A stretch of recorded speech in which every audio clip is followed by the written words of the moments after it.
Sana wag natin sisihin sa platform yung mga nangyayari sa kalsada. Yun guys, good evening sa lahat. At yun, kamusta ang lahat sa mga biyahe nyo? At ako ngayon ay bumabiyahe din naman. Ang binabiyahe natin is Joy Joy. Yun na nga guys, may topic tayo ng konti about dito sa mga nakikita kong yung mga nadidisgrasya sa daan. Alam niyo yun?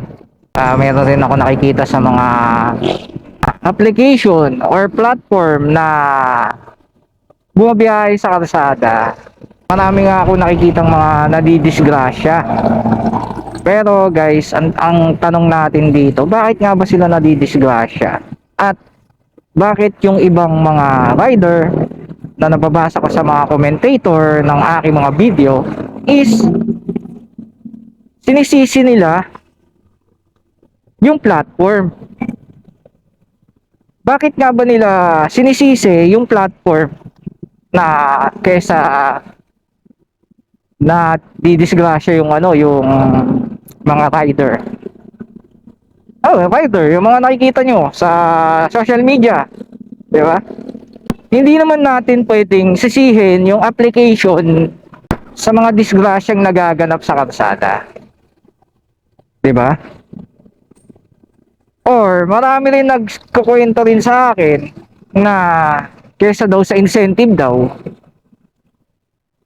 mga naghahabol ng incentive, kaya daw nagkakaganon. Siguro para sa akin hindi naman rin siguro. Para sa akin lang Pero comment nyo guys yung opinion nyo na kung bakit nga ba nangyayari yung mga ganong bagay, yung nadidisgrasya, yung mga ibang rider. Pero guys, ang kinaanuhan natin dito is yung sinisisi nga nila sa application yung mga nangyayari sa mga rider. Yun lang naman yung ating topic. Siguro para sa akin is hindi naman siguro kasalanan ng platform or yung mga application na ginagamit natin na sa kadahilanan na nadisgrasya yung mga ating mga tropa na rider. Siguro mas magandang gawin natin doon is iba yung pag-iingat na lang, magdasal pag umalis. At syempre, kondisyon nyo rin yung katawan nyo. Pag mainit guys, sobrang init ngayon. Pag mainit, pahinga kayo, lumilim kayo sa mga puno, magpahinga muna kayo. Syempre, pinakamahalaga ngayon is yung magdala kayo ng tubig. Para pag yung mahirap ma-dehydrate, mga paps sa kalsada. Yun lang naman yung akin. Kaya wala naman tayong planuhan na application kasi nga yung ibang mga kaibigan natin is nandun sa kanya-kanyang nilang application. Kaya ang akin lang is mag-ingat lang po tayo parate, magdasal pag-aalis at kumita ng maayos para meron tayong maiuwi sa ating mga pamilya.